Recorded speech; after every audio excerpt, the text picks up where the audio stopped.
before we get into this, let's talk suicide part 2. It's a 2-part live stream. Part 1 is already been made available on my YouTube channel. When you're going through depression, it's a serious illness. Most people, they're not in their right frame of mind. Their frustrations often turn into a violent rage. They go out and they make huge mistakes. Having done this for so long, my fear that I have, I've become immune to these kinds of posts. Can I not feel what these people are going through? What you're about to see and hear is depression.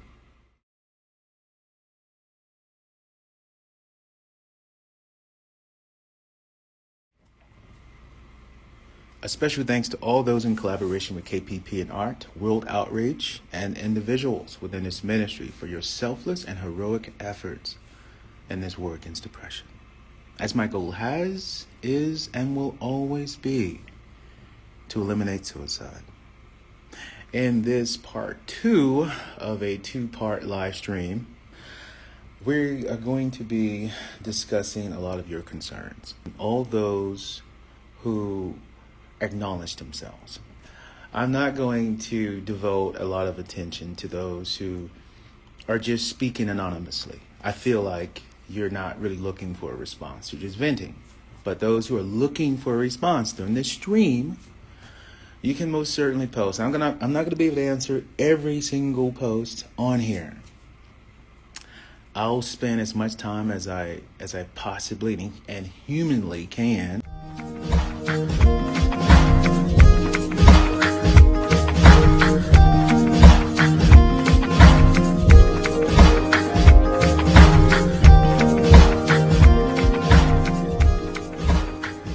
Like every stream, I'm gonna have my cigarette. I'm going to light it right now. I got my coffee, check. I have my cigarette. I'm smoking currently. And I have the chat up. Already there are posts just happening like crazy. I have the ability to snapshot a lot of this stuff. So that's a plus. And not have to be bothered with it disappearing in the crowd as it always has been. I really been trying to be more savvy with this, and which, by the way, I went this morning to take my test, my COVID-19 test. Well, the screening happened first. It's just basically like a little survey. They ask you a bunch of questions, and you give them your information, and then after that, they issue the test. They stick these 2 swabs up your nose. But this time, it wasn't as unpleasant. It was just quick and fast. And so, lately, I haven't been able to eat much. When I do cook, and I sit down to try and enjoy it, the feeling leaves almost immediately after I sit down. And so I just put stuff in the fridge. I guess it's just the going through the motions of being stuck in the house for so long and not being able to get out to enjoy nature, look at some trees. Studies suggest going out to a park where there's a lot of vegetation, there's trees. It improves your morale, your mood, and it helps me think, get my mind together, get my thoughts all organized. It's like going through the files in my head, putting things where they should be and not just scattered about and frantic. Oh, this sucks. As promised, I'm going to be taking a look at your posts. So if you would like to post and you would like to be acknowledged in your post, you will acknowledge yourself, followed by your statement, comment, question, and or concern. For example, acknowledge A.T. Kimble, how was your Thursday? So therefore, I would respond to that as, A.T. Kimble, my Thursday went well. And as I stated before, if you would like to remain anonymous, you can just simply post. There's going to be people here that are looking at posts and addressing them, and a lot of people in the community as well. You guys have been doing a pretty good job with responding to one another, interacting with a lot of this stuff here. So kudos to you for helping with all this, being good neighbors. So our first post here, it comes from an individual who refers to themselves as Think Again. Let me move the screen over. I got my glasses today, guys, and I think I'm actually going to put them on. If I can find them. Wait a minute. Oh, shit. Okay, wait a minute. Stand by. I gotta go find my damn glasses.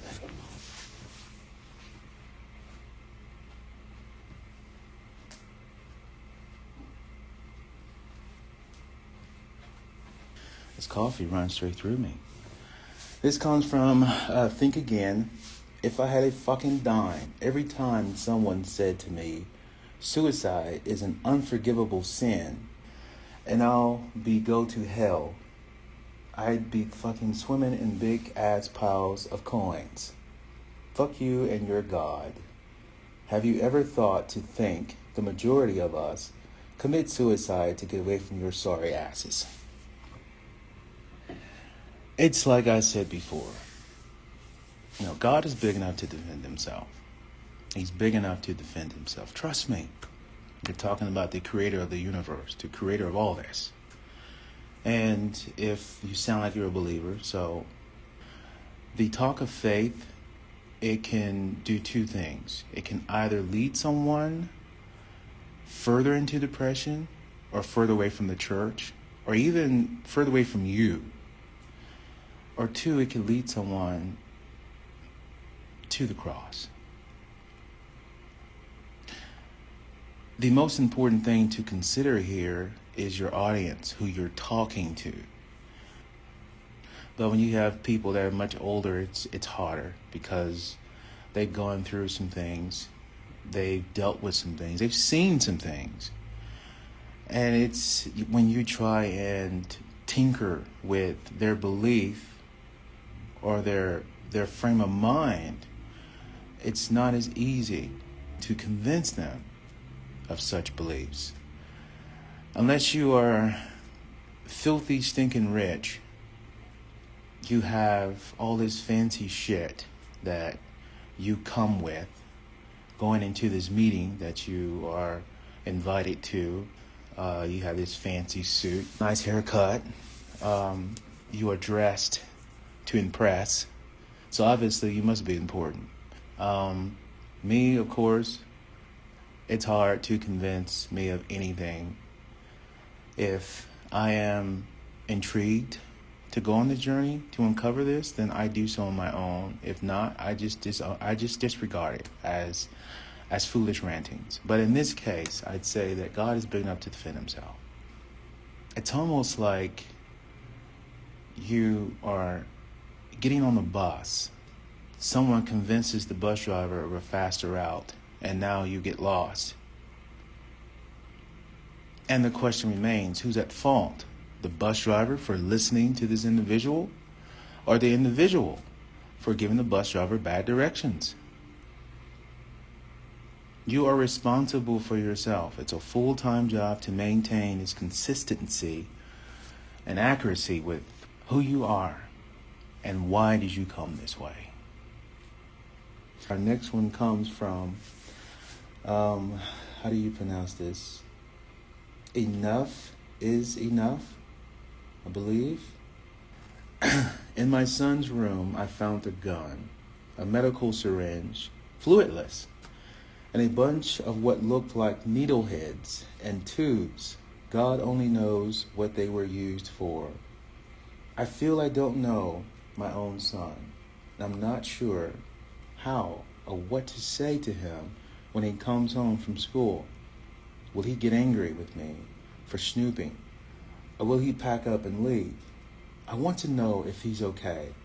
I love him so much, and I just can't bear the pain of watching him go down the same path as his father, who took his life years ago. That's tough. That is very, very tough. I can't even imagine. That's, honestly, truth be told, that's one of the reasons I'm so terrified of having a child myself. I knew how I was growing up, and I knew the things I had to face and the struggles that were inevitable that I had to go through. There was no way to get around them. They were basically life lessons. And the stupid things that I got involved in, I thought would be good opportunities, turned out to be bad ones. But thinking of my own child going through what I went through, it terrifies me. It frightens me so much so that I am terrified of having a child. And in this instance, I can't imagine the worry that you'd have as a mother. I don't think most men really can understand the long nights, the heartaches, the pains, the frustration of being a mother. And being put in this position, you can't imagine what she must be going through.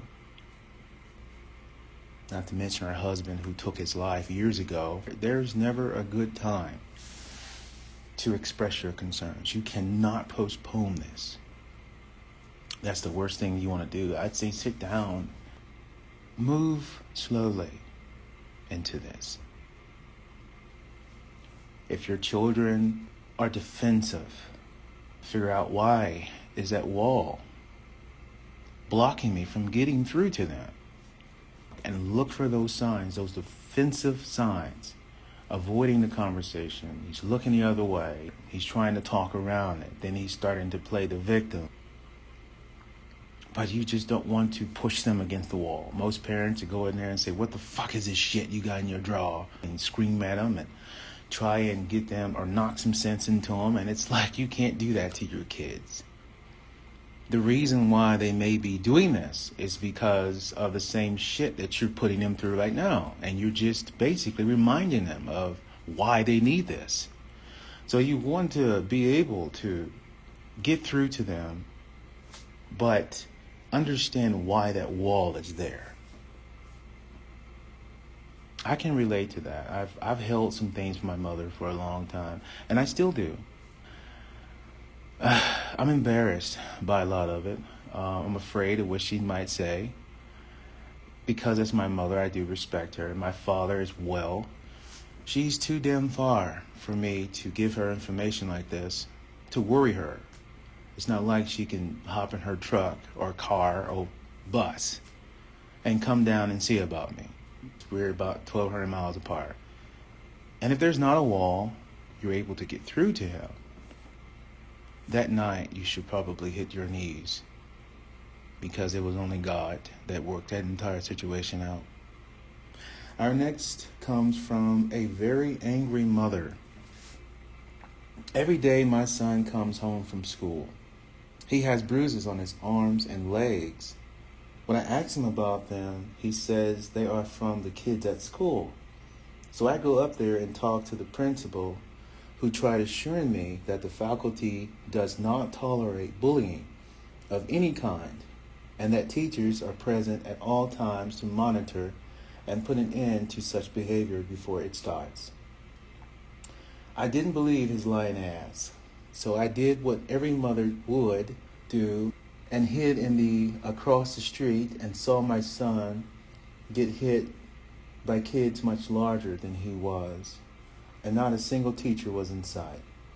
Just before some fat fuck picked up a stick and was about to swing at my son, I ran across the street, about to scoop his ass up when someone finally came outside.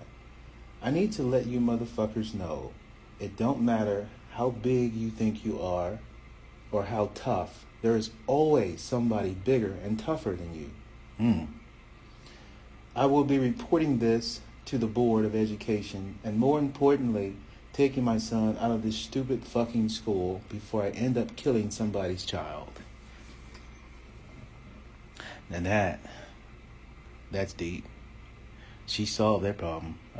She didn't need, I don't even think she needed a response on that. It's sad that you have to be that kind of mother in a world like this. It's so sad. Children should not go to school and have to face that. It's bad enough that there are trials in life that are guaranteed to give them a run for their money. I'm not sure what grade he's in. If he is in elementary school, that's freaking young to have to go through this and bruises. And like she said, there is always someone much bigger and tougher than you are. The law exists because of lawbreakers, people who go out on their own agenda and think that harming people or vandalizing someone's home or kids, these little fuckers keep knocking on your door. And you have to pour Vaseline on your steps so that they can slip and fall and scream in agony as they are dragged back to where they live and nursed on. I'm hoping it all works out, but like I said, it's horrible. Parents have to become this kind of a brute when it comes to their kids these days. This one here is from Motherless. I have dealt with my daughter's attitude for too long now, and I just decided to put her disrespectful ass out on the street. Child had the nerve to call me a bitch after I told her she can't bring that thug of a man up in here, my house. And he's in all caps. You have to see it like she's actually speaking. My house. I never thought I'd ever hear my own daughter call me a bitch. After all I've done for her, sacrificed, made a way, and put my own fucking needs aside just so she can have a roof over her head. And she says some shit like this to me. What's even worse, bringing some thug straight off the street into my house like she run this here. I like this woman, like she run this shit. She don't run shit in here. Lord, if it hadn't been my own child, I might have strangled her ass and put one through that thug of hers. I'm thinking about that. Put one through that thug of hers. And I can only imagine what that one means. Mama's packing. Mama's packing a piece. What did I ever do to her? I did my best to provide. I was good to her, disrespectful ass.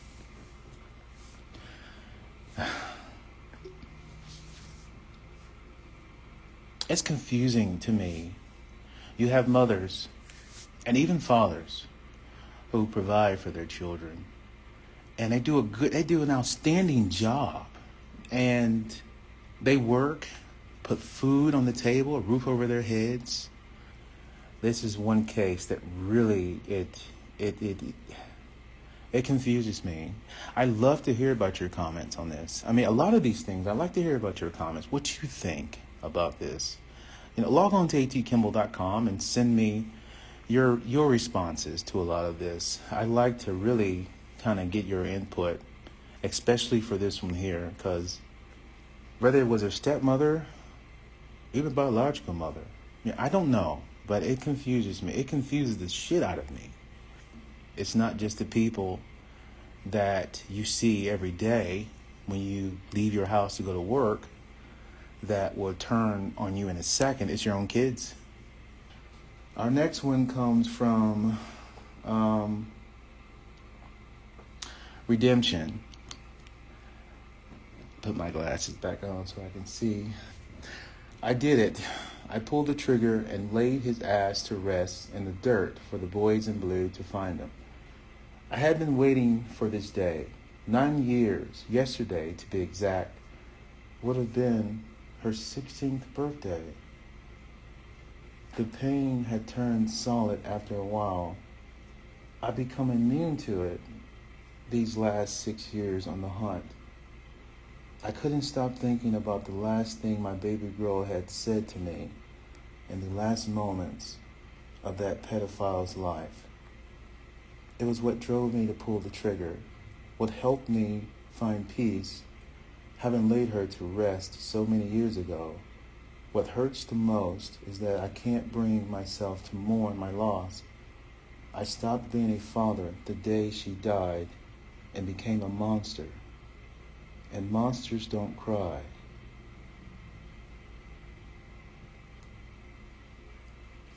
Oh my God.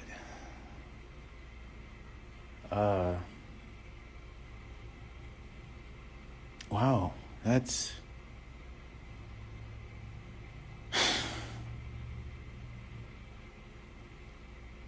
I'm speechless.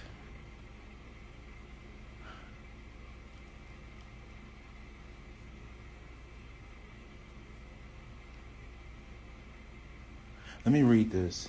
I'm going to read this over again.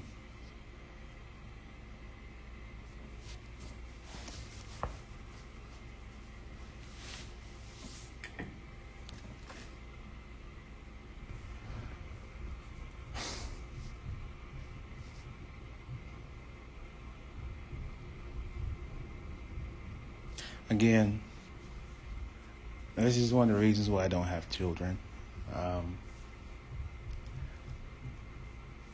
It leads you to become this. This guy has been on the hunt for this pedophile who took his daughter away. 9 years. I can't imagine his pain. Oh God, I don't know what to say about this one here.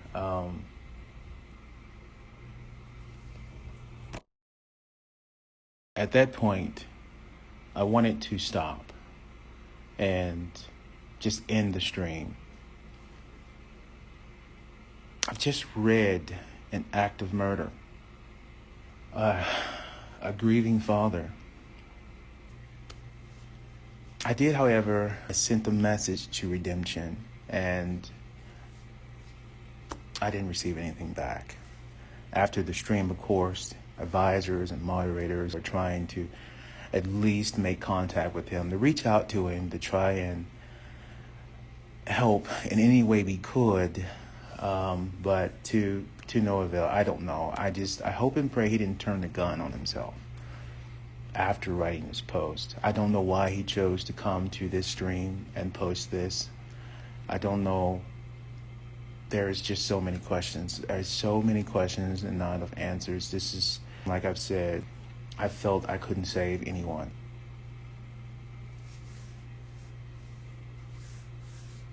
Yeah. All right. Back to the live stream. Our next post here comes from Abandon All Hope. When I first started doing it, it was difficult to lie to my parents about the scars. Then I guess it became easier, knowing they would never question me about the scars or even go undercover, snooping through my room to uncover the truth. There's a part of me that wanted them to.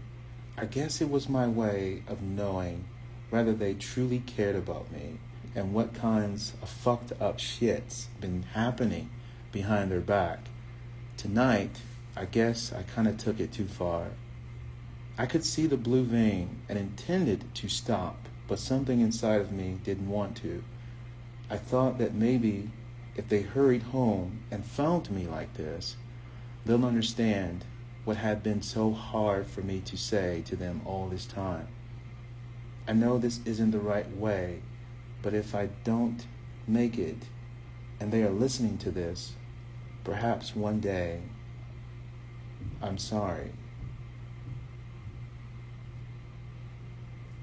I don't mean for this to happen. or I didn't mean for this to happen. I just wanted you to care.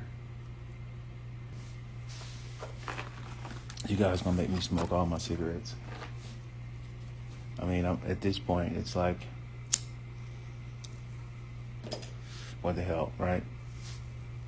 I've been telling you guys how I fear that one day someone will come and say, that sounds like my son, daughter, friend, or niece. Well, this post here, obviously, it's a dead giveaway. And I feel like a lot of these people should have gone over to the advisory channel and come here to vent, but this is not the place to air your suicide or to air your murder. Give them a try. Give our advisors a try. And it's not because we think that you're crazy. We know that we can help, or we'll do everything in our power. But for you to have faith in us to do so requires an effort on your part. Just simply talking to someone, especially when you're in this kind of depression, this deep, dark, lonely depression, this has to stop. This chain has to stop. As horrible as this may sound, I've had people contact me and say, hey, I want you to be my voice. And it's like, well, what? I want you to read my note, air it on your Let's Talk Suicide live stream. The next time you are engaged in the community, I want you to read this note. This is my goodbye. And it's like, no, that's not how this works. I don't read goodbyes. I don't participate in your premature transition. You are on the wrong channel if you are here and you need help. I'm here to talk to you, but I am one person. One person, and there's nearly 2,000 people here. What exactly can I do at this point? Nothing, really, because I don't have no number. All I have is a username. But if your parents are hearing this, I'd say, I hope you found him. I hope you found your son. I hope you found him in time. I hope that you were able to take him to the hospital. It's important for you to seek help. I wouldn't be doing this. I wouldn't be investing so much of my time hosting these streams if I felt that none of this will help. That's another person I'll have to contact right after the stream here. I'll have to send a note to my advisors. All right, guys, we were probably going to be a minute. I'm going to take a break here. Let's listen to, here's Heritage.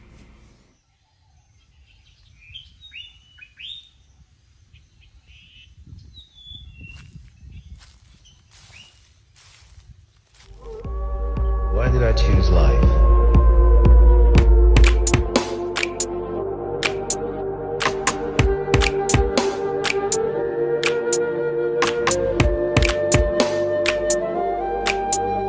The same power that lives inside of me.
podcast.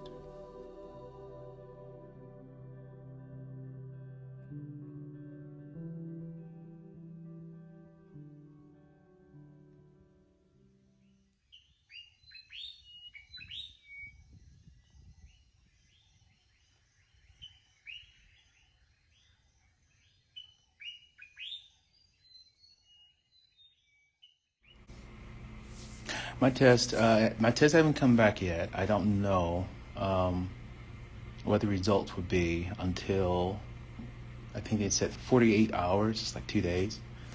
Is from what I was instructed on. Basically, the procedures as far as you've been tested for COVID because you've been in contact with someone who's tested positive, so you're 14-day quarantine automatically. Hell, I'm not even sure if I have it yet. The symptoms, there's a long list of them. I had an upset stomach that first day when I went on quarantine, and it lasted for about 2.5 days. I'm doing fine. Even if I am sick, it doesn't mean that I'm going to take a break from these live streams or take a break from the community. It just gives me time to go through a lot of content. Because on YouTube, I don't know if these people are suicidal. I don't know if these people they suffer from depression.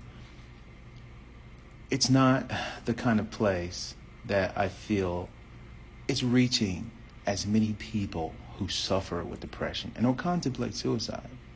The only reason why I made that channel, proceeds come in from different sponsors and ads, from donations that people decide to sow into this ministry, and use that towards making this passion of mine, my life's work, greater and better. Like the atkimble.com site. That site costs money to keep going. And not to mention the end goal in mind with this Kimble Songs Project and Art World Outreach Center. I wouldn't rest even in death. I feel it's something that I really want, because this stuff isn't exactly something to celebrate over. The stuff like this, you just kind of think, how in the hell do you sleep at night? What's on your mind? This is one of the reasons why I toss and I turn. I feel I'm not doing enough. I always feel I'm not doing enough for people who are struggling with depression and contemplating suicide. My mind cannot take much more of this. It's starting to feel defeated in a way. This isn't really, this, out of all the streams, this is probably the one stream I'll never ever forget. I'll remember this for a long time. I probably take me some time to sit down and edit, because I don't want to listen to any of this, yet alone to revisit a lot of this stuff here. It can do more harm than good. Let's look at this one here from J.2 _ I think there's 3 lays or blaze. 3 blaze or blaze. I don't know. Hell, I have no idea. These usernames are just, I don't know if I'm pronouncing any of this stuff right. J2 _ blaze. Let's say that. J2 _ blaze. A.T. Kimble, if you're reading this, I'd like to say thanks for all the videos and time you put in this community. I too have attempted suicide, and what convinced me to choose life was you.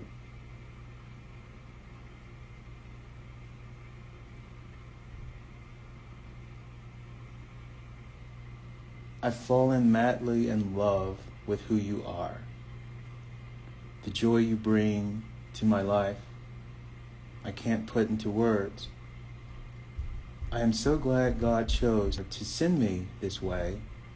I may have never found hope if we hadn't crossed paths. I love you. That was Wow.